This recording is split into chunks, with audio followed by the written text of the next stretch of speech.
Welcome to the She's So Bossy podcast with Jaci, Russo, and Melissa both. Where the 1.9% of women who built million-dollar businesses come to share their story.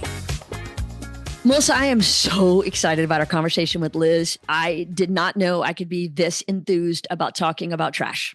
Yep, that's pretty fascinating for a woman to be in the trash business. She's adorable. Yeah. And when I hear people in the trash business, I think waste management, they go pick up the trash. What she's doing is even better and cooler than that because she's making these enclosures that make the city cleaner, safer, better, rat-proof, Beautifying. whatever. And then now she's battling with bears. Like, how cool is that? Yes. And to come from just knowing that she needed to beautify the streets. Yeah. Solve problem, solve problem. That's what I love. Liz, welcome to the podcast.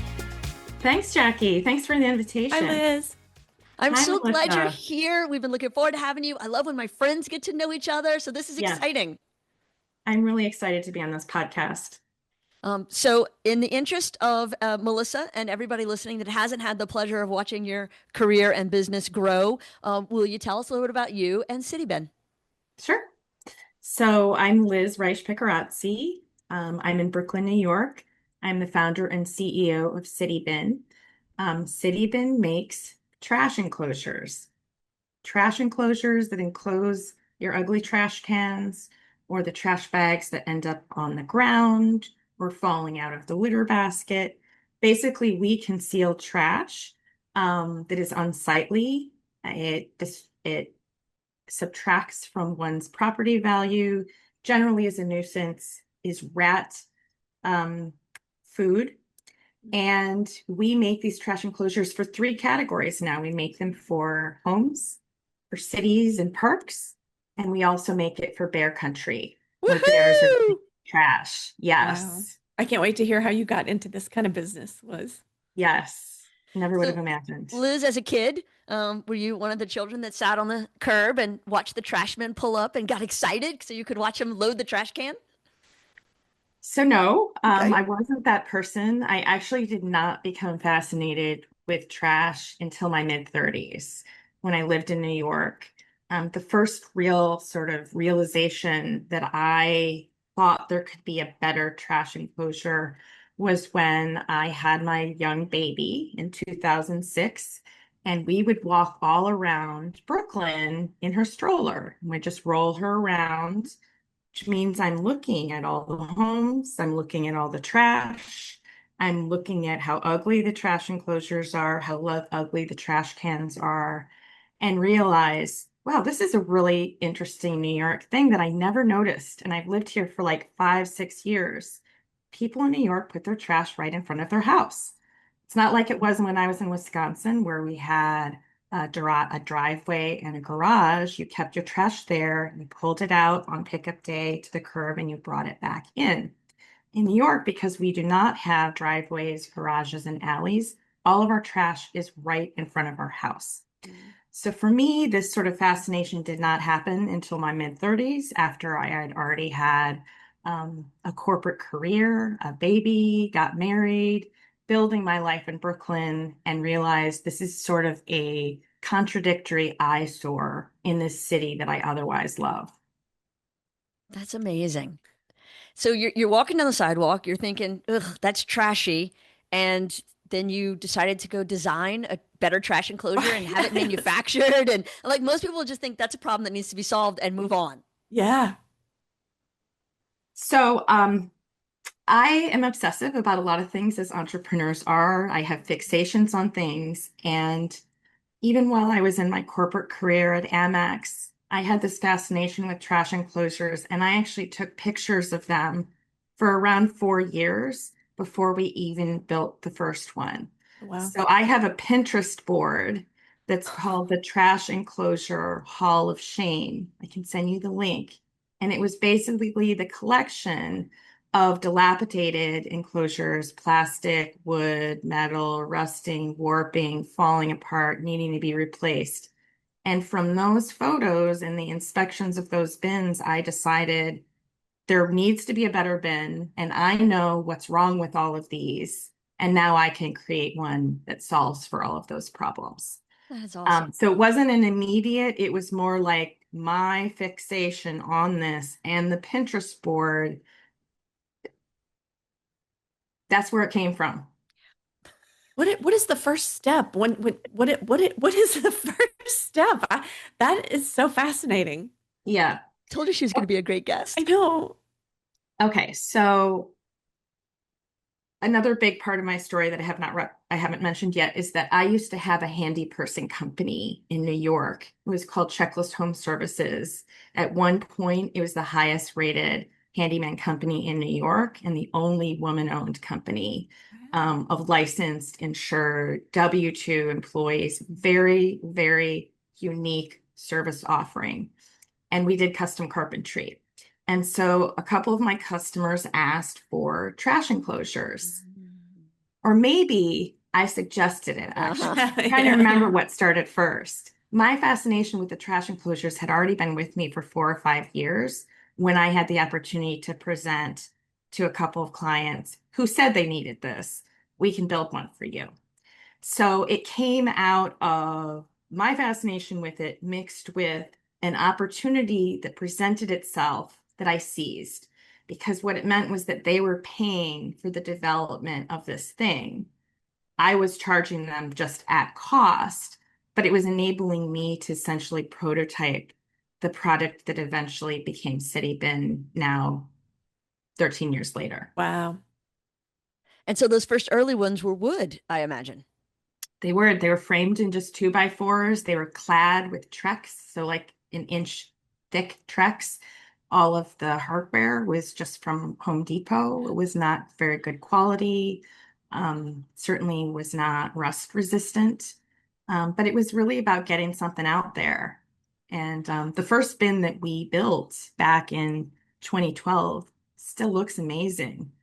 And it is the one that's made out of wood. So even though we moved away from that pretty quickly, that initial prototype is still there. Yeah. So, a lot of people sell B2C, business to consumer, or B2B, business to business. But you have this added challenge of B2G, business to government. That is a hard sell to governments. What's that process been like for you? So I've learned a lot. I've been in government work for a little over 3 years now.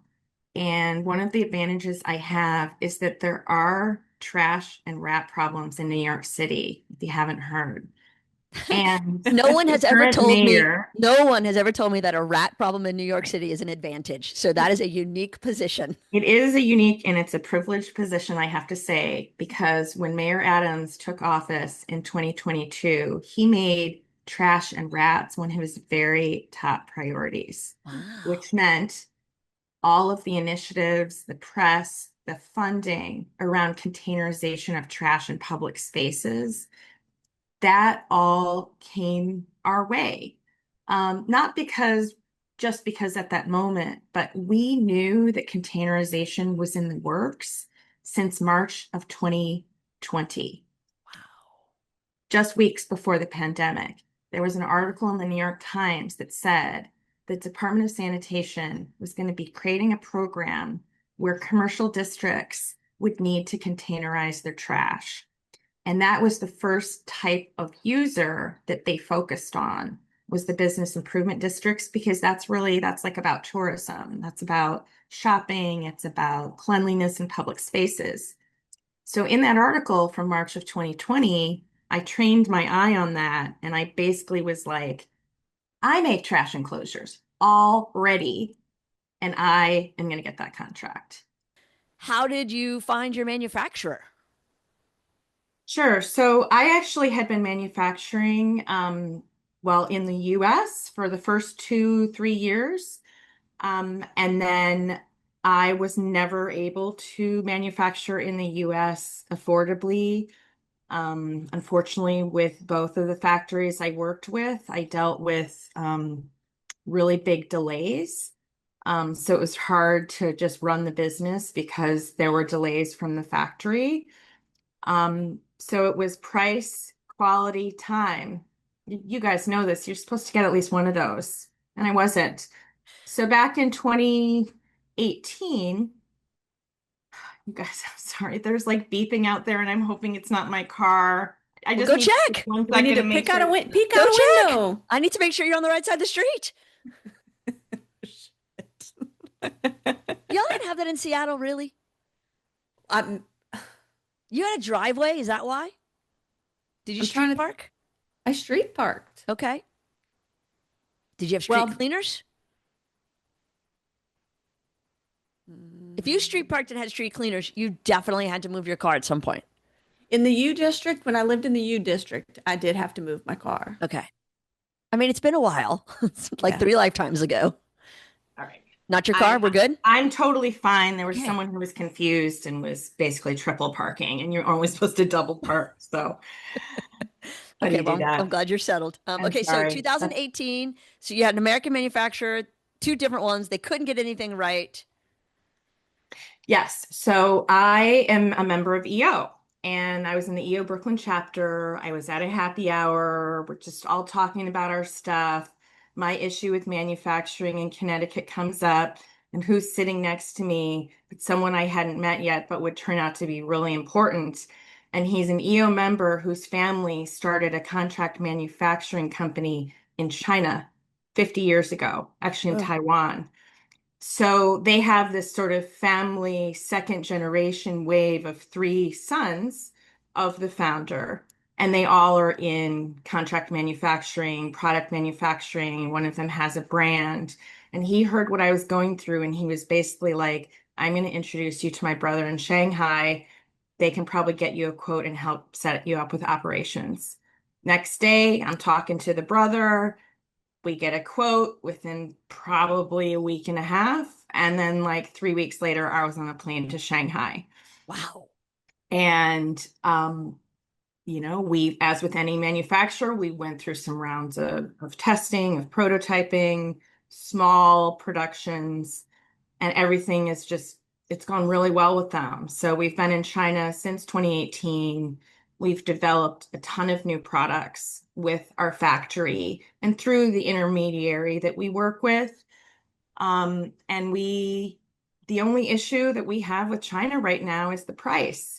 There's sort of a stigma about China and that all of their products are cheap and poor quality, or you're going to get ripped off, or any of these things. I don't know if it's because of the great match I had with my factory, but that's never something I've dealt with, and also not something I really worry about, believe it or not. And part of the reason is that I'm not a commodity product. I'm a high-end premium product. And people that have tried to knock me off are going to do it with a much lower quality product and maybe do a few of them, and then they're going to give up. So I've had 3 copycats over the years. I've had to do cease and desist with all of them. Each time I was concerned that they were violating my IP, and each time they basically tried, didn't get enough customers, and gave up. And they were manufacturing overseas as well. They were manufacturing in Asia. So at the point that the copycats came up, I already had really gotten my manufacturing in order in China. So at the time, going back to 2022, when you talk about like the big work we started doing with government, we had already had 4 years of manufacturing in China at that point with high volume orders. So for the residential product. So we were able to adapt the residential product for use in cities and then create the second line. And now we can talk about where the whole thing is now, but that is how we got over to China. Okay. I love that. And I remember last year in 2024, you started looking at options, just I think anticipating challenges, which I was so impressed by. And so you looked at Vietnam. Yes, that is correct. So, regardless of who was going to be in the White House, we knew that there would be a tariff increase. Harris talked about it, Biden talked about it, Trump talked about it for years.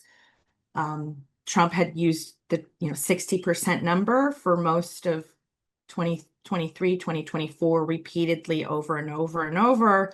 So we assumed the number on China was going to be 60 because that's what he had said, as if I should have believed it, who knows? But we have felt a danger with China that we had to take seriously, regardless of who. It would have been Biden 25% or Trump a minimum of 60%. So basically, January 1st, 2024, we were like, one of our goals in the year is to diversify our supply chain.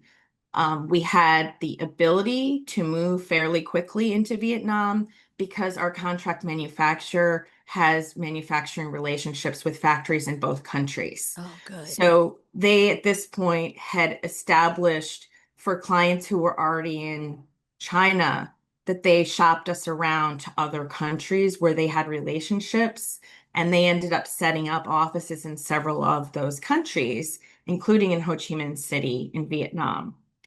So we started moving some stuff, for testing and whatnot over to Vietnam, then went over there, I believe it was in May or June of last year to check things to meet them. For us, the COGS, the money that we pay for these bins is well over half of, our expenses. So, need to meet the factory in person that we're going to be giving over $1 million a year.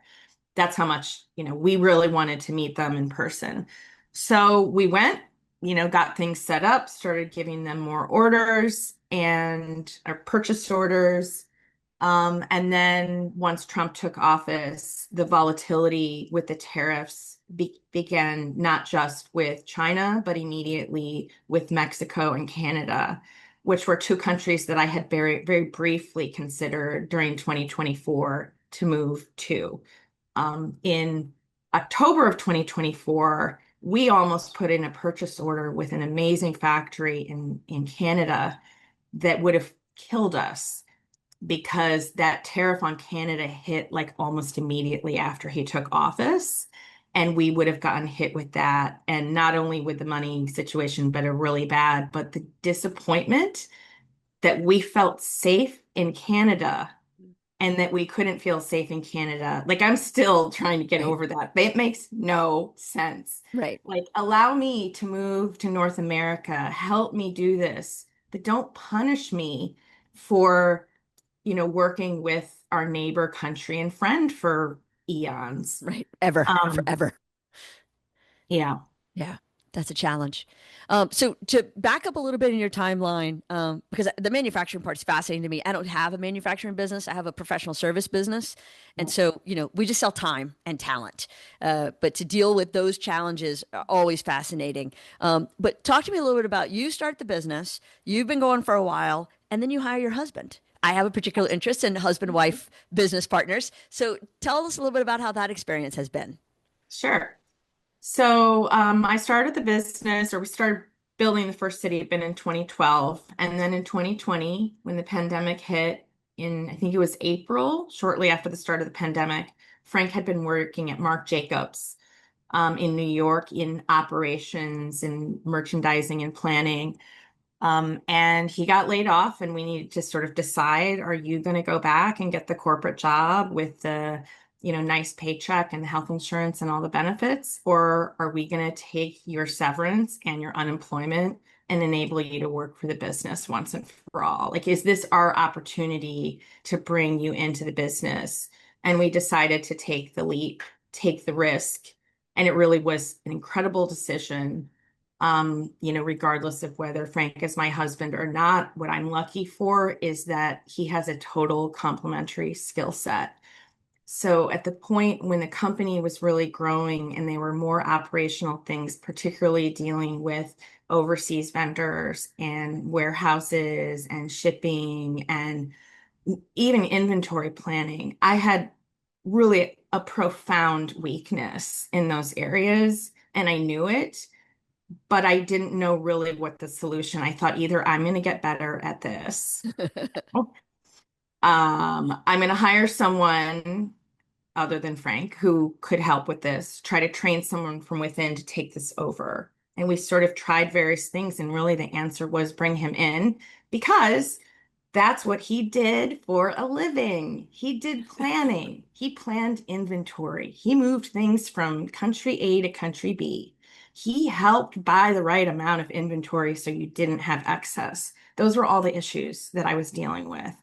And so he came in then. That was over 5 years ago. He started as my COO. He remains as COO. There's really nowhere else he can climb.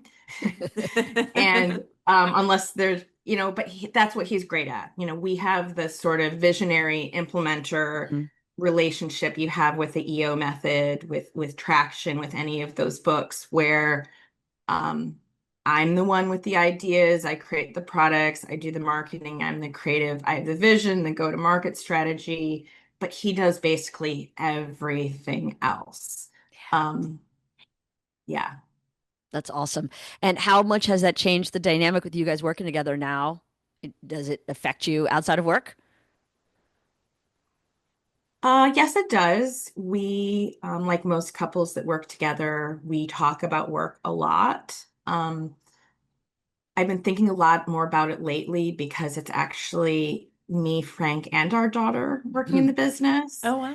And that's another whole dynamic. She's 19 and she's been contributing to marketing stuff, and that's been really good. She's going to be going back to college in a couple of weeks, so we'll probably lose that. But with the three of us this summer working in the business, the impact of having being involved in all aspects of each other's lives is very apparent. And I don't want to say we won't do it because I think Lydia would be good to plug into the business, but we need to have more boundaries. And she actually did something very enlightening with her generation and how they really put borders around things. A couple of weeks ago, we were walking home from work because our work is pretty close to where we live. And so we like to walk to work. We left work. It's like 6:15, 6:30.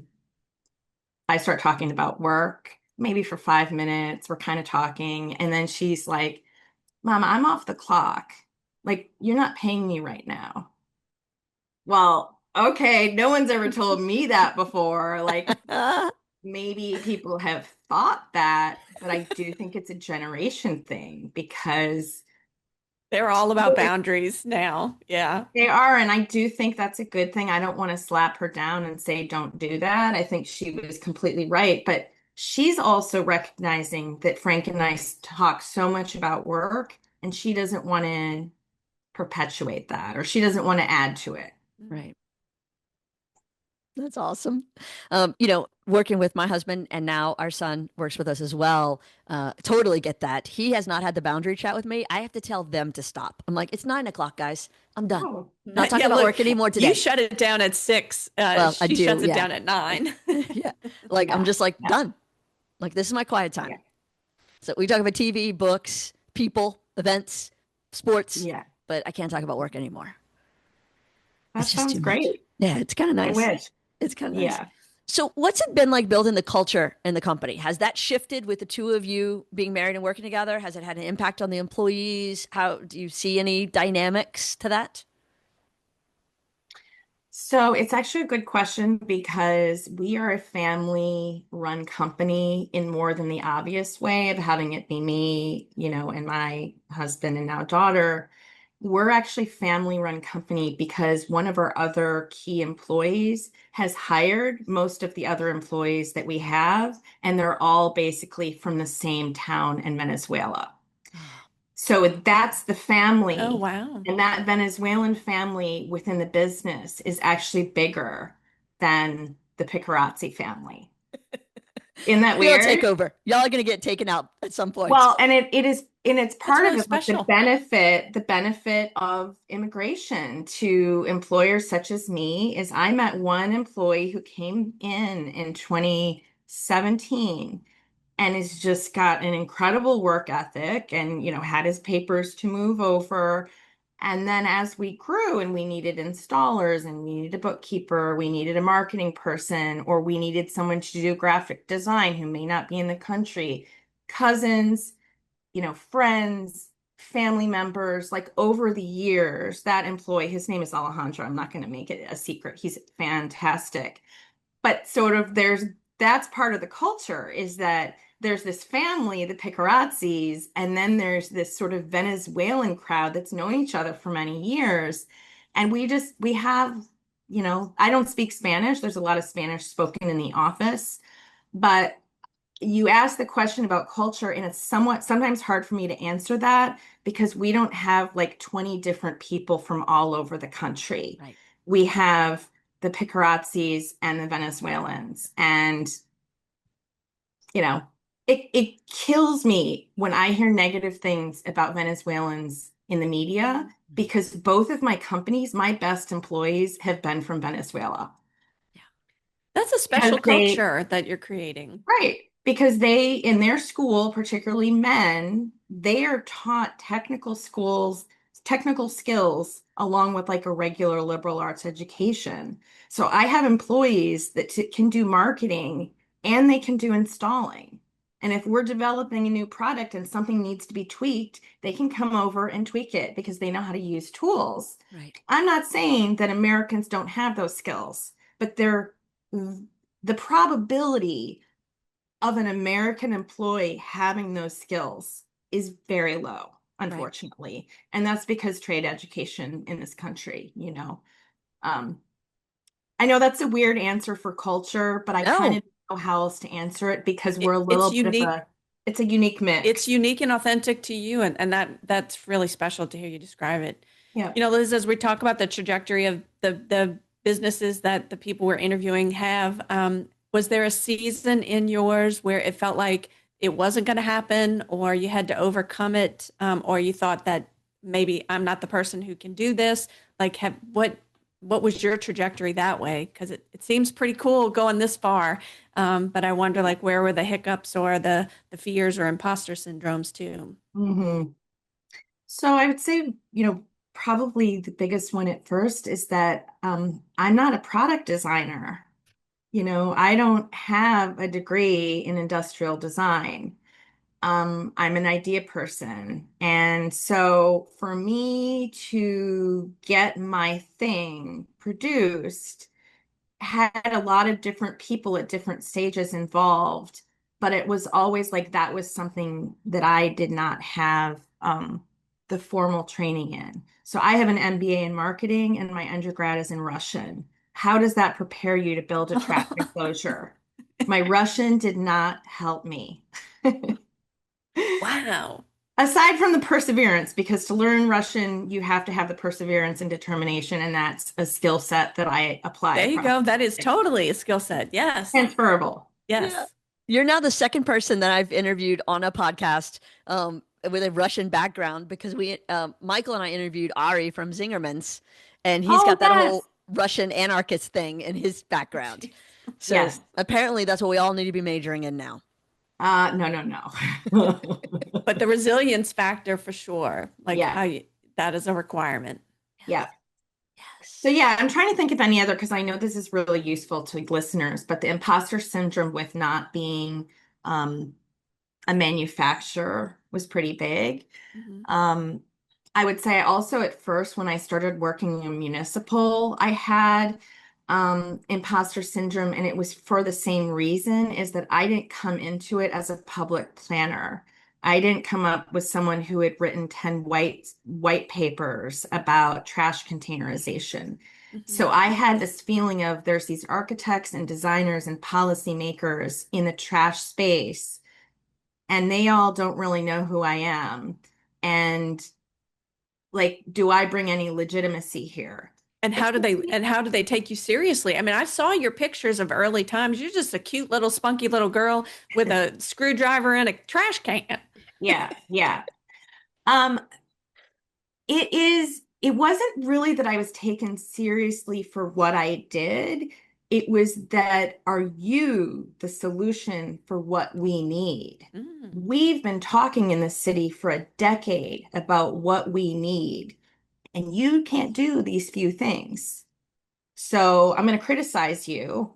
I had someone criticize me and my product in a presentation in front of architects in New York City and put up a photo of my very first bin in a public space, which was in Times Square, and got really dirty and beat up in its first 2 weeks. That was 3 years ago. And my mission since that date has been to totally transform the product so it's incredibly good and durable for a municipal space. So you can tell I got a little beef that this happened, but that kicked up my imposter syndrome because I thought these people who have the microphone in the space, they're putting up ugly pictures of my baby. Don't put up a picture of an ugly picture of my baby in front of 100 effing architects. Like that really, really bothered me. Lit a fire, it sounds like. Yeah, lit a fire. It did, but then I sort of was like, well, the proof is in the pudding. I've containerized over 1 million trash bags, and those people haven't containerized anything. They've written white papers. They've gotten government grants. They've done webinars.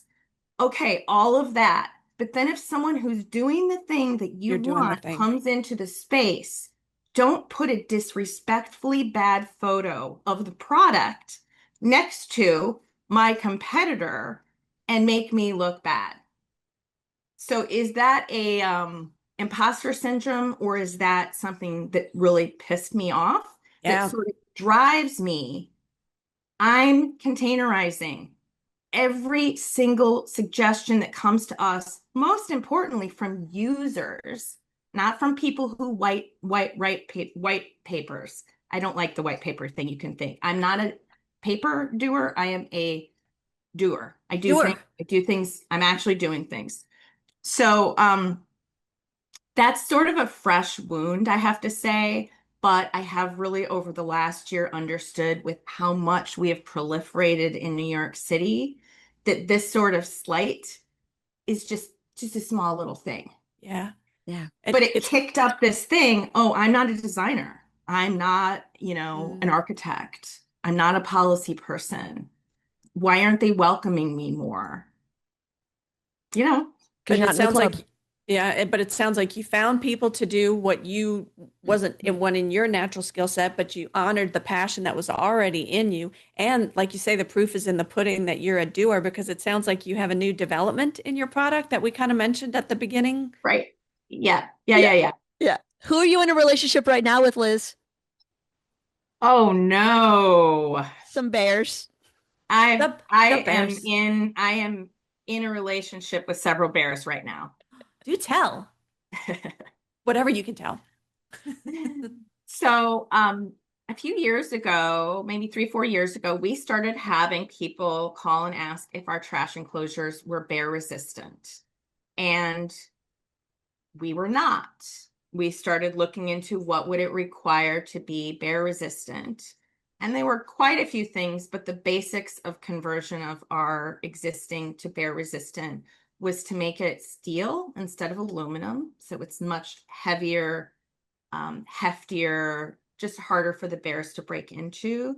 And the second element was the hardware. So you probably notice if you go into parks, particularly national parks that have bears in them, the doors on trash enclosures are like a paddle where you have to put your hand in and go like this to lift up the front door, and the same thing on the bottom door. So we had to make that conversion. We did the, prototyping over a year or so, and then we rolled out our first bear resistant trash enclosure in 2022. So this was actually the same year that the municipal business started booming. And so we've been selling the bear resistant bins primarily in Colorado for the last few years. But in order to sell more of them and more, to get the accreditation, there's a thing called the Grizzly Bear Committee, and they do the IGBC certification for bear resistance. So we put our bear into the testing, and after a couple of tries, we passed. Oh my God. Yes. It's a big deal though, right? Because it's really hard to pass this test. Yes. I will admit on here, but I'm also proud of this. It took us 3 times. Yeah. So I've been testing my bin with these bears for over 2 years. and dealt with several years of crushing failure. Am I investing in the wrong thing? Mm. Do I need outside help on this? Do I need to hire an expensive engineer? Which I didn't end up needing to do. We were ended up making the tweaks with our factory and we passed. That's exciting. So And impressive, sorry to cut you off, Jackie, and impressive to hear that you call it a crushing failure, and yet 3 times I hear you went back to the table to make it happen. Yeah, and that's not failure. That's learning and lessons and incredible resilience and success. So but expensive congrats. lessons. Expensive Yeah. lessons, expensive to make the Yeah. changes, expensive to do the Mhm. testing, expensive when the bear breaks in, like expensive Yeah. emotionally Yeah. and And financially. it's it is good though from the marketing perspective now, because our launch video, which we're finalizing right now, is largely about the story of the 2 failures before the pass. And I do think people are going to like to hear that. Obviously, seeing a bear break into something is delightful. That's why everybody gets those served on social media all the Right. time. So I'm Well, able to show that. Liz, that's your Yes. algorithm. I've never seen a bear video pop up on my algorithm. We have Oh. different interests. Oh my God, I have so many. I Of thought I course was. you do. Yes, breaking Melissa into has cars. ducks. You I have ducks and bears. raccoons. Yes. Yes, I do not. Yes. I have neither. Yeah, what do you call those real where it's like one video then comes into another where you can show the one breaking in and then your product. Side by side. Yeah, Or before and stitch. after. Stitch them together. Yeah. Stitch, incoming stitch. Yeah. That's what the kids are calling it. That is so awesome. All right, Liz, we have some kind of like set questions we ask at the end because we like being able to like piece the answers of everybody together. It's fascinating. Yep. So you've talked a little about this throughout, but to specifically ask it, I'm curious about your answer. What's a lesson you had to learn the hard way, but now you're glad you did? Hmm.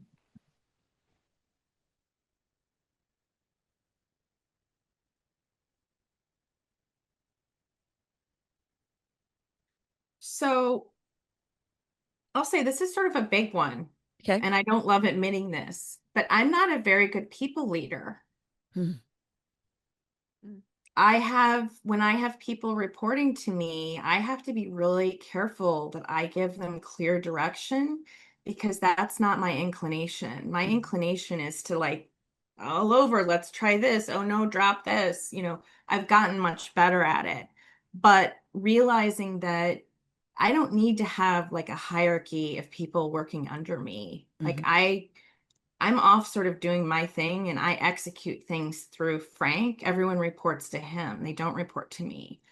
And that wasn't like, oh, you're a bad leader, Liz. It was more like when he came in, I realized that I was so much more productive in the marketing strategy and product development when I didn't have people, going over their to-do list with me, and then so I realized it and I am glad I did because like if we were ever to grow, I would want to make sure I had the right structure in place so that I didn't get pulled into more in the weeds things. Right. We'll have to get your daughter in there for those boundaries there. Maybe Yes. maybe that's where she comes in Yeah. in the leadership team. What is one myth about being a successful woman in business that you wish would disappear?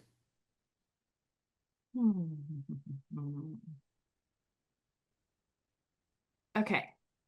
So, a lot of people assume that if you're a woman entrepreneur and you work with a spouse, that you started the business together.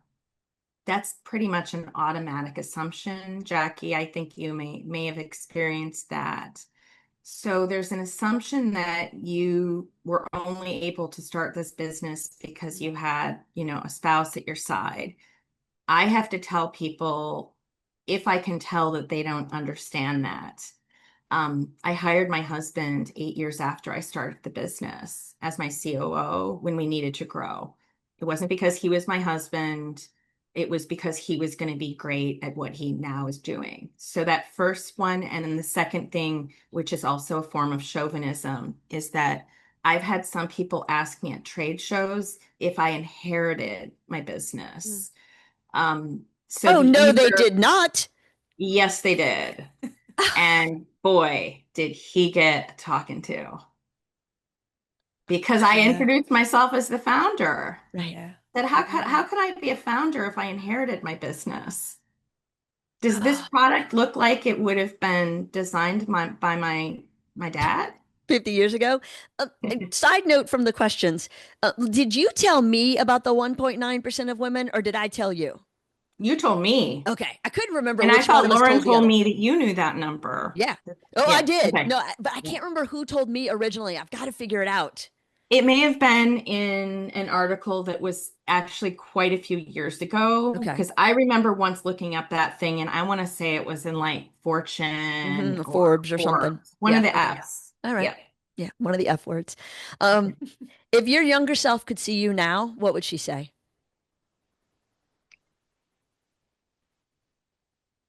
Um, I have to say that's hard because I feel very self-actualized. I think that one of them would be like really stick with your core friend group. Particularly as you get older. I'm 52 now. Like, I've found it very difficult to meet people, entrepreneur women friends. Those are very easy for me to connect with those people. But as I've gotten more and more in my career, when I still try to like really hang out with like normies, like someone who's not an entrepreneur, like 99% of the population, Right. I'm not going to resonate particularly with those women who are not entrepreneurs, and it's not anyone's fault, but I need to realize that I need to hang out with women entrepreneurs more. Mm-hmm. And my old self may have been like, well, you want to be liked by everybody.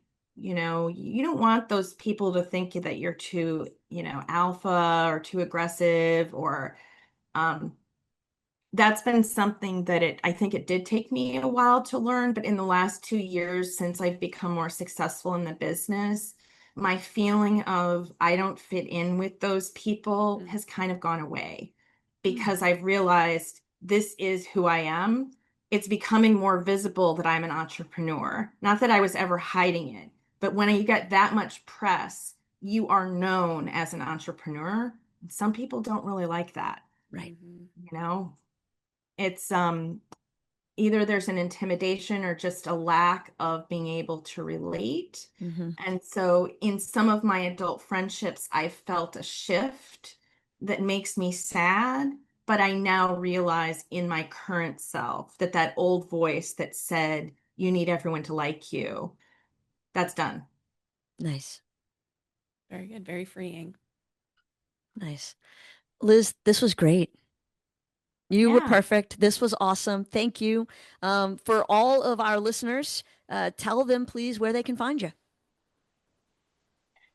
So my business is CITIBIN, CITIBIN.com. And professionally, I'm on LinkedIn, Liz Picarazzi, Picarazzi. And I would love for people to follow our Instagram, our gorgeous portfolio of installations nationwide with bears, you name it. The Instagram is just CITIBIN, CITIBIN. Awesome. And I'm going to I get think your I just followed you. I'm going to get the link for the Pinterest board because we want to Yes. put that in the show notes. Yeah. I'm always going to keep it. It's been going for so Yes. many years. No, I mean, everybody else makes Pinterest boards of their weddings and their home decor, and you've got ugly trash enclosures. I think it's awesome.